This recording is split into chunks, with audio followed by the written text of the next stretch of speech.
Hello everybody, this is Quantum Breeding Technologies, and today I'm going to do a video on modifying an AquaClear 70 to act as a refugium for a nano tank. This will be going on my 10-gallon Nano Reef that I recently started. If you're following me on Instagram, then you know a little bit about where I'm at with it. So the first thing I'm going to do is I'm going to go ahead and unbox it and show you what it comes with.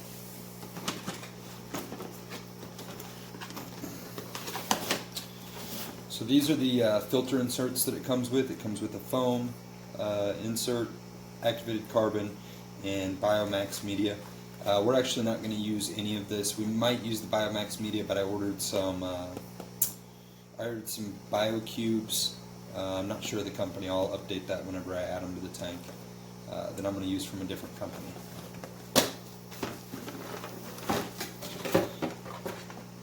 So basically, it's your standard hang on the back filter.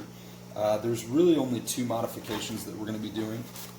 It does come with an instruction manual, but it's pretty simple what you need to do. So we're going to go and toss that to the side, and really the first modification that we're going to make is, seeing as it's a nano tank, we're actually going to cut this down. This side right here, we're going to cut this down so that it doesn't go as deep in the tank. Probably take about 2.5 inches off. So that's the first modification. And then that's the other parts for our arm, our intake arm. And then the second modification is this basket here. We're going to go ahead and cut this into 3 separate pieces. So that we can use this bottom plate here as a face plate to contain our macroalgae. And then we'll put a couple slits in this back side here so that it'll hold one of these plates so we can keep our heater on the other side over in this section. Other than that, once we get that set up, we can throw some BioCubes in here and then also some macroalgae. And it should be a nice little mini refugium for our nano tanks. Okay, so the way that I'm going to mark mine, because I want it as short as possible, is I'm actually going to insert the U channel for the intake, and then I'm going to go ahead and stick my extension up here, and then I'll just mark off so that it can be as short as possible. So I'll just mark off that line over here and put some straight tape on there and then saw off what I don't need. Okay, so I've got my U-tube taped off.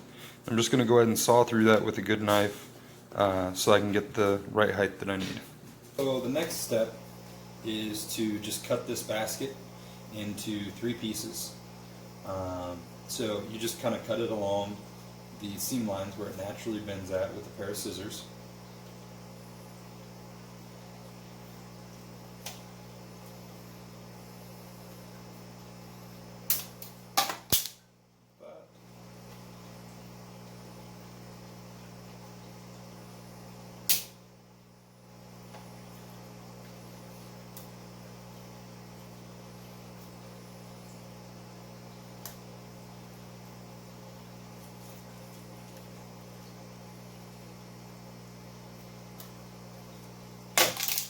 So now we've got our macro gate, and this will actually just insert right in here, and it's actually a perfect fit, and it'll just kind of block the macroalgae. Now you can either go all the way to the top, but the problem with that is if it gets clogged up, you're going to have an overflowing issue, and the filter will overflow. So what a lot of times people do is just put a 1/4 inch or so down, so that if the faceplate does get clogged up, that water can still escape over the top. Alright, so the next step is you're actually going to put this in the filter where you want it, and kind of determine where you want your plate to go. And you're going to make a couple notches. So if you want if you want to leave enough room for some filter media, like maybe some filter floss or some activated carbon, then I'd move it over a little further. If all you want is the heater, then I would go over just about as far as you can, just enough room for the heater. Make a couple notches on the back so that this will slide right down into place. Okay, so the next step, which I've already done, is to actually super glue this plate in.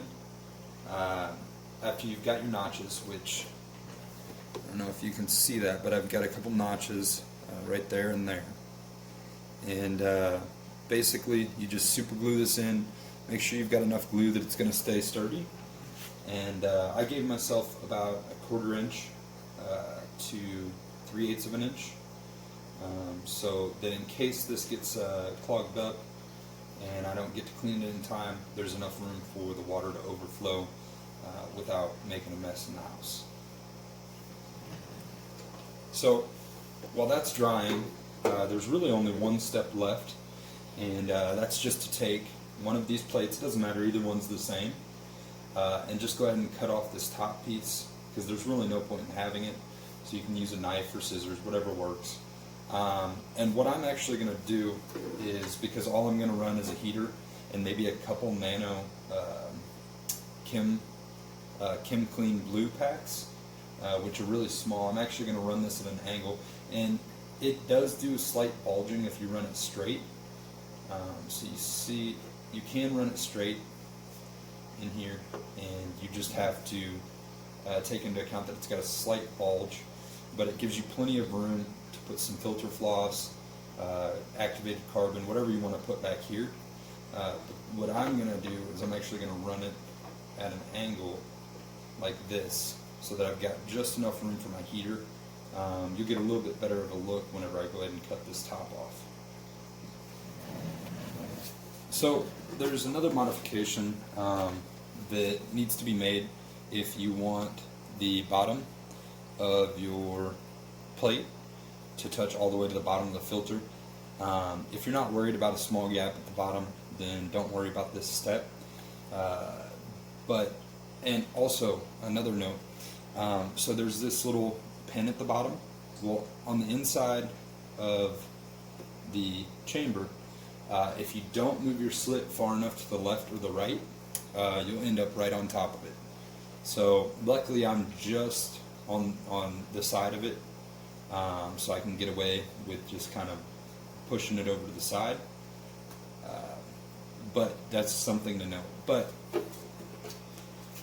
the modification that I was going to mention is, if you want it to touch the bottom, what I did is I just cut off about 3/8 of an inch of this little leg on either side. So this one needs a little more, and this one needs a little more.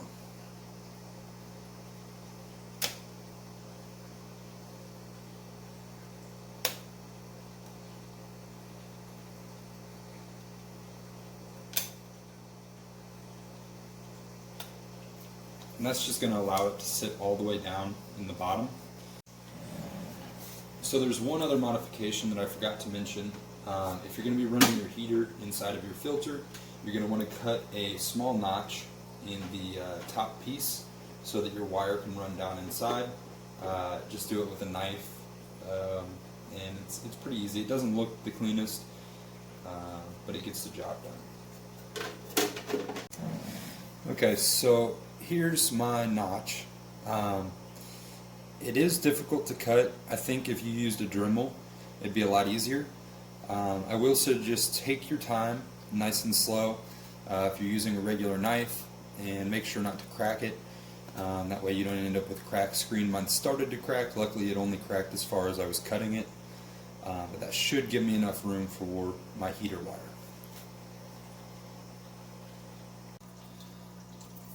Alright, so I've done all my modifications, and it's time to go ahead and start it up. I've got the heater in the back of the filter box. I've primed the filter box with water from the tank, so it's ready to start up. You will notice that I've got a double side mount light on there currently. That's just because I wanted something on there for light in the meantime. I will be getting a single side mount tomorrow, and we'll see how we like that better. And it'll just mount to the left side of the tank. But here we go. And I'm going to go ahead and start it with the lowest flow, and just see what that looks like before we move on to the higher flow.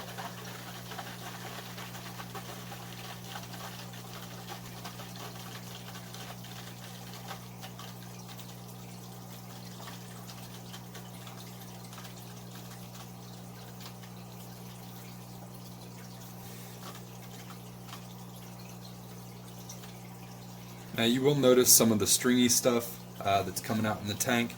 That's just some super glue that hadn't cured all the way. It's not really a big deal. You can let it cure in the water and then just pluck it out whenever it finds somewhere to rest. So it looks like the lowest flow is going to be plenty enough. I do need to do a top off after adding water to the filter to get it up to the bottom of the filter output. But everything looks good.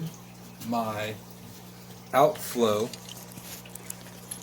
screen is got plenty of room for macroalgae to not escape. And I've got my filter in the back right there.